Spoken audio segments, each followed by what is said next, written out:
Praise the Lord. 25 സങ്കീർത്തനം 14 വാക്യം. യഹോവയുടെ സഖിത്വം തൻ്റെ ഭക്തന്മാർക്കുണ്ടാകും. യോഹന്നാൻ്റെ ലേഖനം 15 അധ്യായം 14 വാക്യം. ഞാൻ നിങ്ങളോട് ആജ്ഞാപിക്കുന്നതൊക്കെയും നിങ്ങൾ ചെയ്താൽ നിങ്ങൾ എൻ്റെ സ്നേഹിതന്മാർ എന്ന് വിളിക്കപ്പെടും. സുഹൃത്ത് ബന്ധം, സുഹൃത്ത് സൗഹൃദം, ഇതൊക്കെ ഈ അടുത്ത നാളുകളിലായി നമ്മുടെ നാട്ടിൽ ഏത് മോശം ബന്ധത്തെയും സൂചിപ്പിക്കാനാണ് ഉപയോഗിക്കപ്പെടുന്നത് എന്നുള്ളത് വളരെ ദുഃഖകരമായ ഒരു കാര്യമാണ്.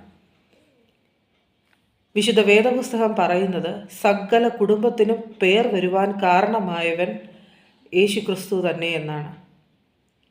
ഒരുപക്ഷെ ജീവിച്ചു തുടങ്ങി കുറച്ച് വർഷങ്ങൾ മുന്നോട്ട് പോകുന്നതനുസരിച്ച് പരസ്പരമുള്ള അട്രാക്ഷൻസൊക്കെ കുറയുന്നുണ്ടാകാം.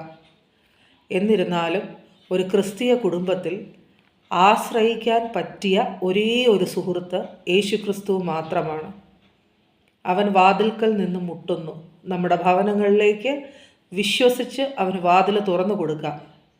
അങ്ങനെയെങ്കിൽ നമ്മളും നമ്മുടെ കുടുംബങ്ങളും നമ്മുടെ തലമുറകളും സുരക്ഷിതരായിരിക്കും. ക്രിസ്തു എന്ന സുഹൃത്തിനെ, യേശു എന്ന രക്ഷകനെ അറിയാനും അനുഭവിക്കാനുമുള്ള ഭാഗ്യം നമുക്ക് ഓരോരുത്തർക്കും ഉണ്ടാകട്ടെ എന്ന് പ്രാർത്ഥിക്കുന്നു.